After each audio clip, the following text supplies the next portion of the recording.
This was a test, for us. I told the players early in the week, last week, that this was going to be a test, that we were going to play a really good team, and we would actually find out where we were as a team. And this was a test for everybody. It was a test for the coaches. It was a test for me. It was a test for all the players.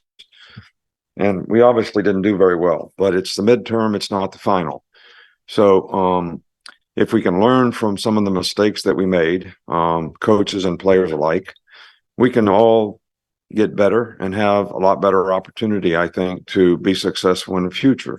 So, but everybody's got basically two choices. You can throw in the towel and quit and be mediocre, or you can fight and grind and do the hard things that you need to do to be successful. And I think you don't want to waste a failing, and we certainly don't want to waste this failing.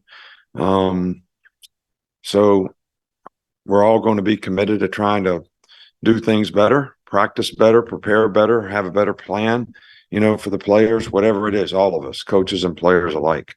And it all starts with me. And I obviously let our team down in terms of, how we were able to execute and play. We went back up and had like 10 penalties, two of which, negated touchdowns.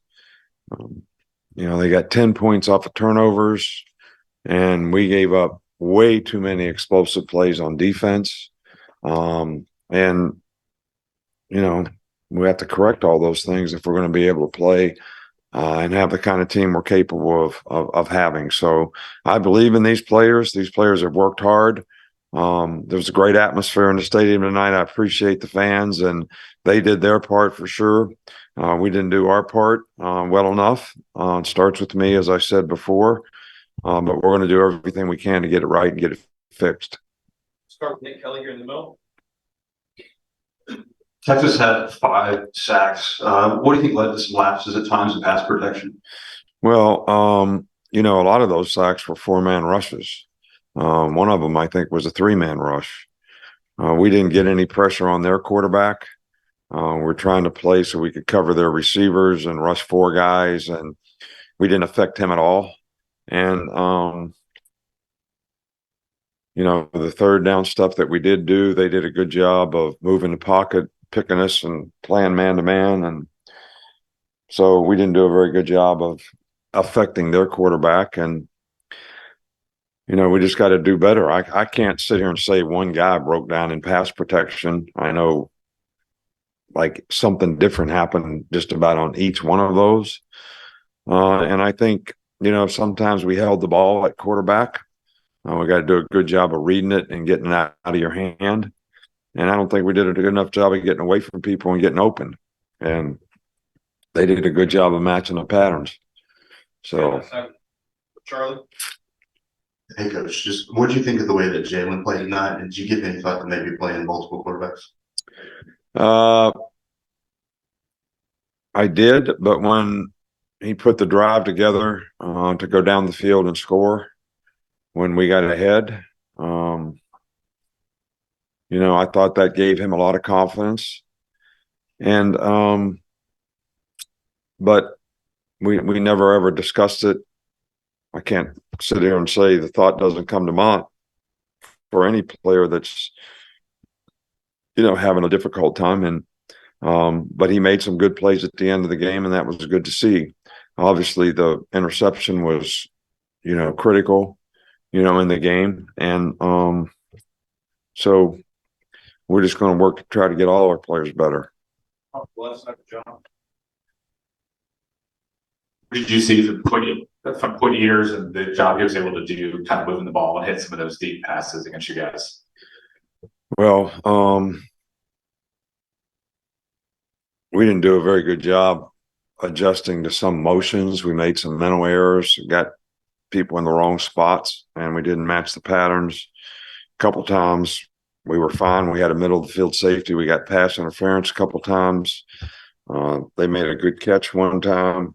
Cole had a guy covered really well, and 5 made a really good catch. And, we were playing quarters, and they had a quarters beater, and we didn't poach the safety. I mean, it's a lot of technical stuff, but can't let people throw the ball over your head if you're playing in secondary. So we need to get that fixed.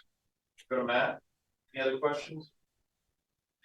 What do you think is the root cause behind having so many bad or bobbled snaps? That's a good question. It was very surprising to me.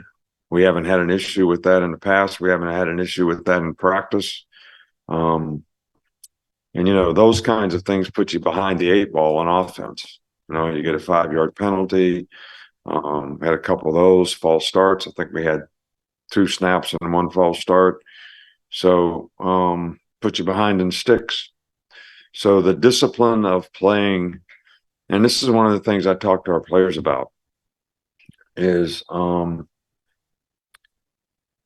it's great to have emotion and play with emotion. Everybody should have that. But that motion has to be channeled into tangible, functional execution. So you got to focus on the task at hand, one play at a time. It's got to be very intentional. If you get emotional, then you make bad choices and decisions. Your brain doesn't work like it needs to, and bad things happen. Whether you make mistakes on defense, whether you snap the ball poorly, whether you jump off sides.